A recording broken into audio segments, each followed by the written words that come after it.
Abu Sufyan dikenal sebagai pembesar Quraisy pada era Rasulullah SAW. Dialah penentang utama berkembangnya Islam yang dibawa oleh Rasulullah. Yang menarik justru anak perempuannya, Ummu Habibah, beserta sang suami Ubaidullah menjadi pemeluk Islam yang taat. Inilah posisi sulit dalam keluarga ketika sang bapak menjadi penentang dakwah, sementara anaknya justru jadi pembela Islam. Demi rasa malu, Abu Sufyan memaksa anaknya agar kembali pada agama lama dan ikut menentang Islam. Namun Ummu Habibah dan suaminya tidak bersedia, malah mereka balik memusuhi sang bapak. Yang terjadi kemudian, Ummu Habibah menjadi musuh bapaknya sendiri. Keluarga Ummu Habibah dihina, dicerca dan dicemooh. Hingga suatu hari turun perintah bagi kaum muslimin hijrah ke Habasyah, Ethiopia. Maka Ummu Habibah dan suami berangkat hijrah. Tapi sesampainya di Habasyah, Ummu Habibah bermimpi buruk. Di mimpinya itu, dia melihat suaminya dalam keadaan buruk rupa. Dan ternyata benar, esoknya suami Ummu Habibah murtad. Ia pindah ke agama Nasrani yang menjadi mayoritas agama di Habasyah. Habibah cuma punya 3 pilihan. 1, tetap menjadi istri, namun bersuami orang non-muslim. Kedua, bercerai, namun dia harus sendirian di negeri asing. Dan pilihan ketiga, kembali ke Mekah, kembali dalam asuhan sang ayah yang masih memusuhinya. Akhirnya Ummu Habibah memilih opsi kedua. Ia bercerai dan tetap tinggal di Habasyah, berusaha tegar dan sabar menghadapi cobaan. Suatu hari datanglah budak utusan Raja Najasyi, sang pemimpin Habasyah. Budak itu memberi kabar bahwa Rasulullah SAW bermaksud meminang Ummu Habibah. Mendengar kabar ini, Ummu Habibah sangat bersyukur. Begitu senangnya, ia memberikan seluruh perhiasan yang dia pakai ke budak itu. Karena Rasul masih di Mekah, pernikahan dilakukan jarak jauh. Dan menjadi wakil mempelai pria adalah Raja Najasyi. Rasulullah memberikan mahar 400 dinar. Sementara waktu Ummu Habibah masih berada di Habasyah sampai tahun 6 Hijriah. Akhirnya Ummu Habibah ke Madinah dan hidup bersama Nabi SAW. Begitulah kisah kasih Ummu Habasyah yang setia memegang agama tauhid dan bersabar atas cobaan dunia.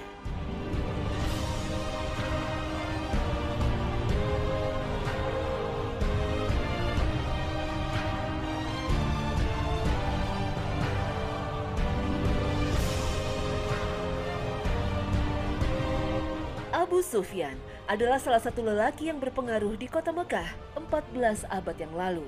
Ia adalah pembesar dan bangsawan Quraisy. Abu Sufyan memiliki pengaruh di tengah kaumnya. Perkataan dan pendapatnya mewakili suara kaum Quraisy. Ketika Rasulullah SAW menerima wahyu pertama dan mulai mendakwahkan Islam, Abu Sufyan termasuk penentang ajaran dakwah mulia ini. Abu Sufyan dengan kuasa dan pengaruhnya menekan serta menyiksa beberapa pengikut Rasulullah. Di masa itu ia menjadi penjaga akidah kaum Quraisy agar tetap menyembah Lata, Uzza, dan berhala-berhala lainnya. Baginya, kaum Quraisy harus tetap beribadah seperti ibadah nenek moyang mereka. Usaha serta upaya Abu Sufyan dalam menghalangi perjuangan Rasulullah SAW tak memundurkan dan mengendurkan barisan kaum muslimin. Justru Abu Sufyan mendapatkan pukulan telak ketika putrinya memutuskan untuk bersyahadat. Persaksian bahwa tiada ilah selain Allah dan adalah benar Muhammad adalah Rasul utusan Allah, mencoreng dan menjatuhkan wibawa Abu Sufyan di mata kaumnya. Putri Abu Sufyan yang beriman dan berislam saat berada di Mekah bernama Ummu Habibah Ramlah binti Abu Sufyan Al-Quraisyah radhiyallahu anha. Beliau memiliki keberanian dan kebersihan hati sehingga pintu hidayah pun terbuka. Ummu Habibah radhiyallahu anha berani meninggalkan budaya jahiliyah yang mendera kaumnya dan beriman kepada Allah Subhanahu wa taala. Abu Sufyan mendapatkan pukulan telak berikutnya saat menantunya Ubaidullah bin Jahsi al-Asadi turut mengucapkan asyhadu alla ilaha illallah wa asyhadu anna Muhammadar Rasulullah. Kondisi semakin menyulitkan dan memojokkan Abu Sufyan. Putri dan menantunya menjadi pengikut dan umat musuhnya Muhammad. Abu Sufyan tak henti membujuk dan merayu hingga memaksa Ummu Habibah radhiyallahu anha dan Ubaidullah bin Jahsi agar kembali pada ajaran leluhur kafir Quraisy. Namun upaya Abu Sufyan bertepuk sebelah tangan. Allah Ta'ala meneguhkan hati Ummu Habibah dan suami tetap berada di jalan yang bernama Shiratal Mustaqim, sebuah jalan yang lurus. Keislaman dan keimanan radhiyallahu anha tak sedikit pun bergeser. Bahkan beratnya perjuangan dan kehidupan berislam di masa awal kenabian Rasul semakin meneguhkan hati beliau. Kuasa dan kerja Abu Sufyan demi mengembalikan kejahiliahan putrinya tak berbuah hasil. Hal ini memantik murka Abu Sufyan hingga tidak lagi menganggap Ummu Habibah radhiyallahu anha sebagai anak kandung. Kondisi ini semakin meningkatkan derajat kebencian kaum kafir Quraisy kepada Ummu Habibah radhiyallahu anha. Status sebagai putri pembesar Quraisy tak lagi menghalangi cercaan, hinaan, dan siksaan. Ummu Habibah radhiyallahu anha bernasib sama dengan saudaranya seiman yang harus menghadapi penderitaan dan pengasingan oleh kaumnya. Hingga turunlah wahyu dari Allah Ta'ala. Rob Maha memberi petunjuk, lagi Maha mencintai hamba-hambanya yang saleh. Memberikan keringanan kepada kaum muslimin yang tertekan dan tertindas untuk berhijrah. Kaum muslimin meninggalkan tanah airnya menuju benua Afrika, di mana saat itu berada dalam kekuasaan kerajaan Habasyah. Kepergian kaum muslimin menuju Habasyah merupakan bentuk penjagaan Allah Ta'ala. Hijrah ini menjadi penyelamat agama dan keimanan. Karena bisa saja kuat dan kerasnya pertentangan dari kaum kafir Quraisy melemahkan iman hingga membuat mereka kembali pada kekafiran, kekufuran, dan kemusyrikan. Kehidupan kaum muslimin di Habasyah menjadi lebih baik. Mereka bisa menjalankan dan mengerjakan ibadah dengan tenang dan relatif tanpa gangguan. Ummu Habibah radhiyallahu anha bahkan seakan lupa bahwa ia adalah bagian dari darah daging Abu Sufyan. Tak ada setitik pun bekas kejahiliahan pada beliau. Kehidupan Ummu Habibah radhiyallahu anha bersama sang suami Ubaidullah bin Jahsi al-Asadi menjadi lebih sejahtera. Tetapi hanya Allah Subhanahu wa Ta'ala, zat yang berkuasa mengatur kehidupan hambanya, yang berkehendak untuk kembali mendatangkan cobaan. Ummu Habibah menjadi hamba Allah yang kembali menghadapi ujian keimanan dan kesabaran. Suatu malam ketika Ummu Habibah radhiyallahu anha telah terlelap di atas tempat tidurnya, beliau bermimpi melihat suaminya Ubaidullah bin Jahsi dalam keadaan yang amat buruk. Ummu Habibah radhiyallahu anha terbangun dengan perasaan terguncang dan khawatir. Beliau menyimpan mimpi buruknya dan tidak menceritakannya kepada siapapun, termasuk suaminya. Esok harinya, apa yang dia khawatirkan menjadi kenyataan. Sang suami tercinta keluar dari Islam dan menjadi seorang Nasrani. Sosok suami yang menemaninya berjuang dalam mempertahankan agama selama di Mekah. Sosok suami yang bersamanya melewati masa-masa sulit dan mencekam. Akhirnya kembali kepada agama asalnya. Keimanan Ubaidullah bin Jahsi justru hilang di masa penuh kedamaian dan ketenangan. Maha suci Allah Subhanahu wa Ta'ala yang membolak-balikan hati hambanya, zat yang maha kuasa atas segala sesuatu.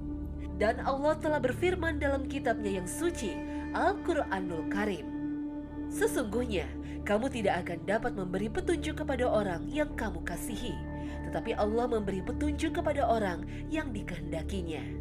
Dan Allah lebih mengetahui orang-orang yang mau menerima petunjuk. Al-Quran Surah Al-Qasas ayat 56. Murtadnya sang suami menyisakan 3 pilihan bagi Ummu Habibah radhiyallahu anha. Pilihan pertama, menjalani hidup bersama sang suami, namun hal ini berdampak pada lepasnya keislaman. Jika ia memaksakan kesetiaan pada sang suami, maka tergadailah surga Allah. Pilihan kedua adalah bercerai dengan sang suami dan mempertahankan prinsip untuk setia pada agama Allah. Pilihan ini membuat Ummu Habibah radhiyallahu anha harus tinggal di Habasyah seorang diri, dalam keadaan terasing, tanpa kerabat dan keluarga.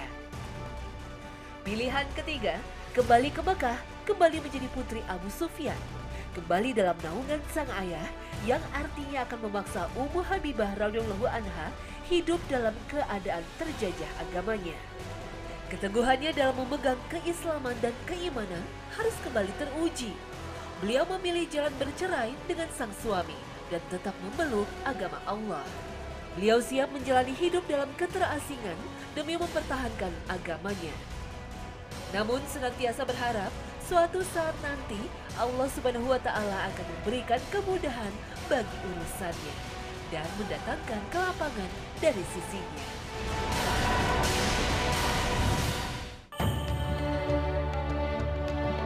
Waktu terus bergulir. Segala puji hanya milik Allah, Rabb yang Maha Pengasih, lagi Maha Penyayang, mengganti kesedihan yang selama ini menyelimuti jiwa. Pada suatu hari datanglah budak wanita utusan sang Raja Najasyi, penguasa negeri Habasyah. Si budak membawa kabar yang tidak terduga bahwa Rasulullah SAW telah mengirim surat kepada Raja Najasyi. Surat itu berisi keinginan baginda Nabi SAW untuk melamar Ummu Habibah radhiyallahu anha. Masih di surat yang sama, Muhammad bin Abdullah SAW menunjuk Najasyi sebagai wakil beliau dalam melaksanakan akad nikah di Habasyah. Perasaan Ummu Habibah radhiyallahu anha buncah serasa melayang mendengar berita ini. Serta-merta beliau lepaskan perhiasan yang ia kenakan dan memberikan semua kepada budak wanita yang memberi berita gembira ini. Persiapan pernikahan pun dilakukan dan hari bahagia itu datang.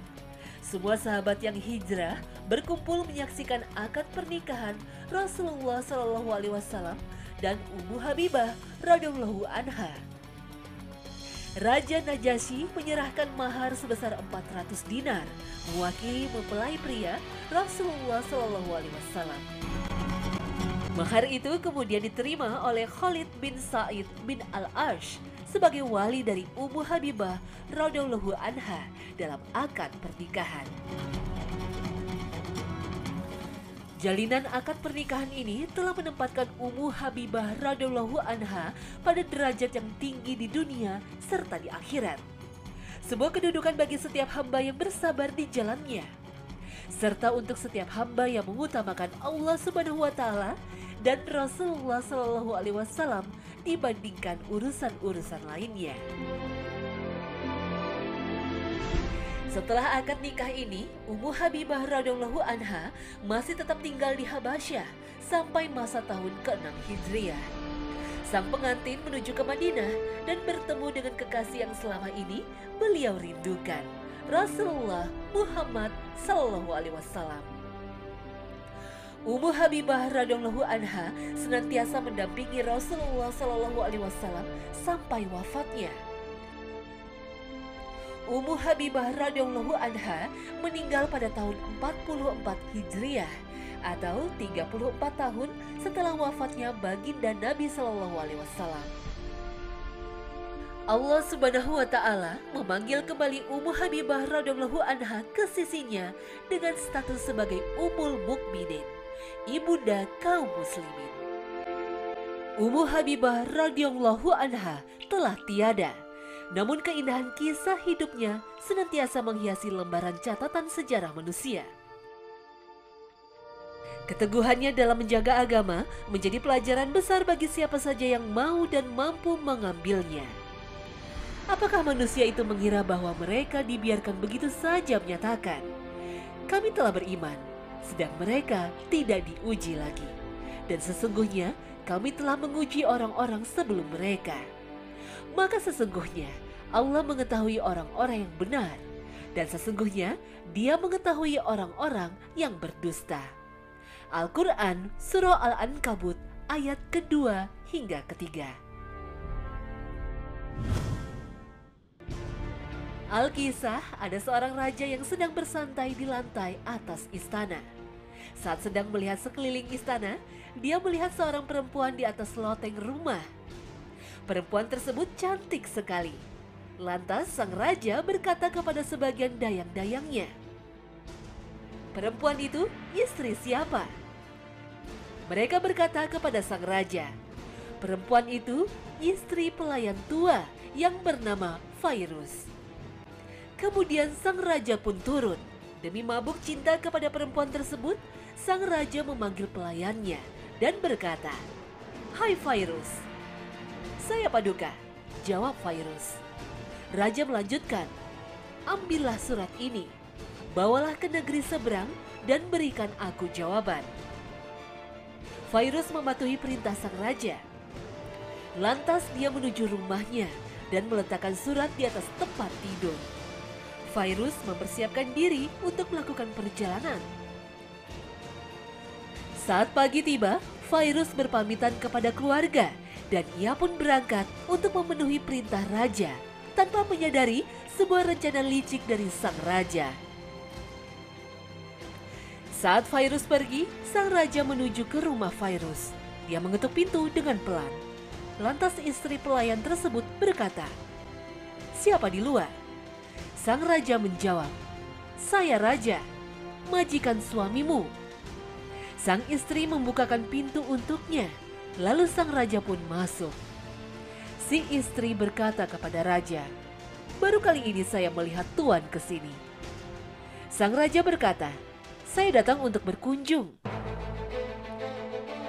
Perempuan tersebut menanggapi, "Saya berlindung diri kepada Allah Subhanahu wa Ta'ala dari kunjungan ini. Saya kira kunjungan ini tidaklah pantas." Sang raja berkata, "Celaka kamu, sesungguhnya aku ini raja dan majikan suamimu. Aku tidak menduga bahwa kamu tidak mengenaliku." Perempuan tersebut menjawab, "Saya mengenalimu Tuan, akan tetapi orang-orang terdahulu terlanjur mengucap syair berikut.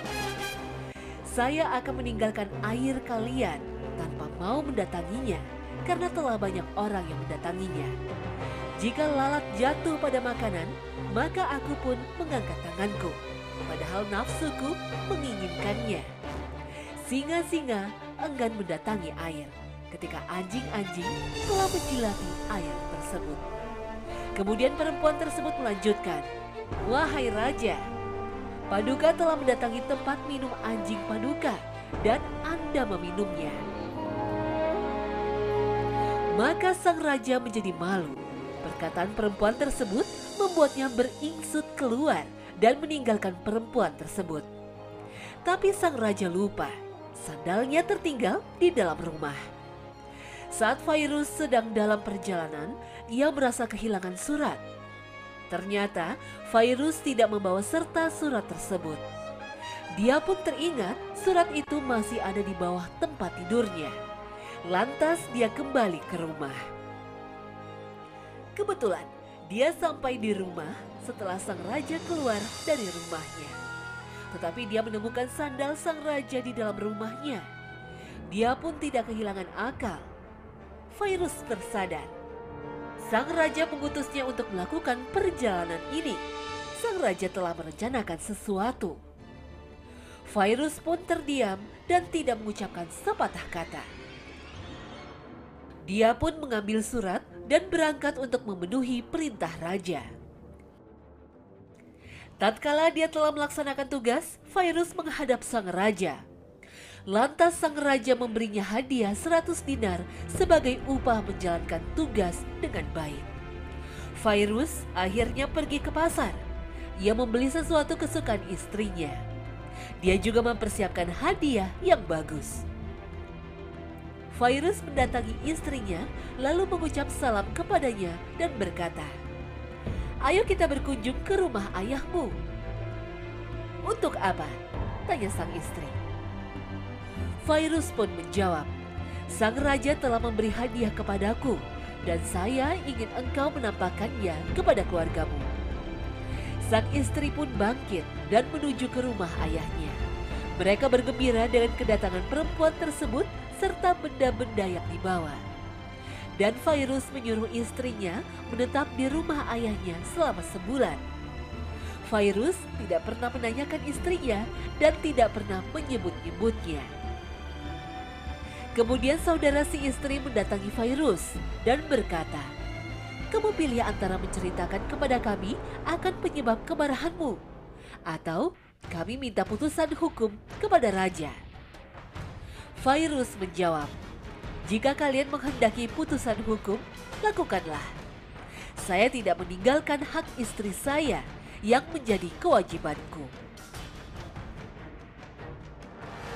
Lantas mereka pun menuntutnya untuk mencari putusan hukum.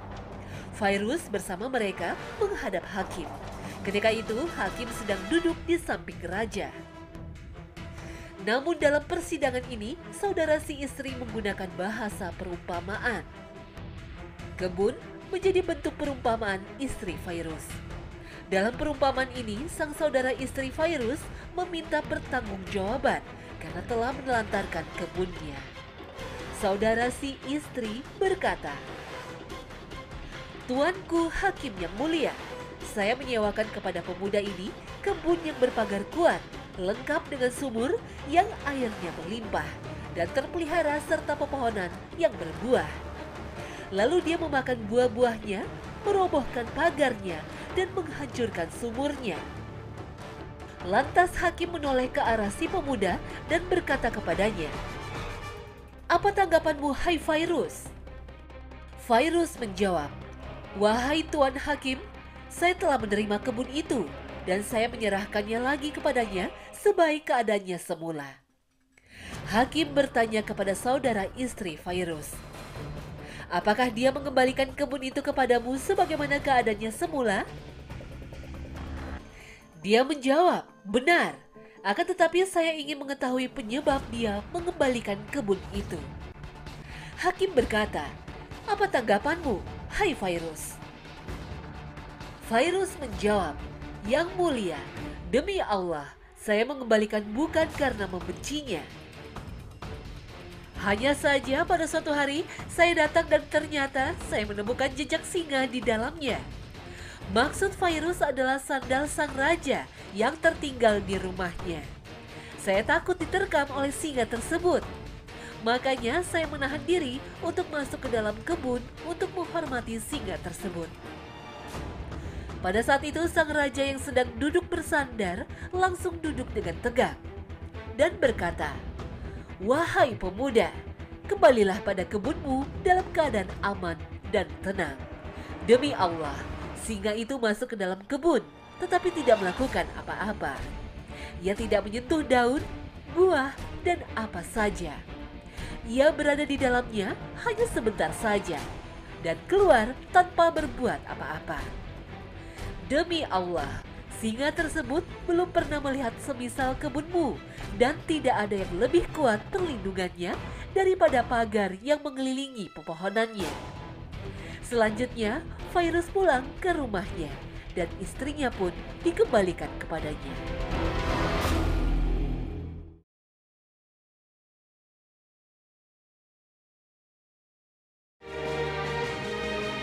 Nah pemirsa, inilah akhir kebersamaan kami. Semoga tayangan kami hari ini mampu melengkapi wawasan Islami Anda, sehingga jalan kehidupan Anda sesuai dengan prinsip Al-Quran dan hadis menjadi semakin terang. Akhir kata, wassalamualaikum warahmatullahi wabarakatuh.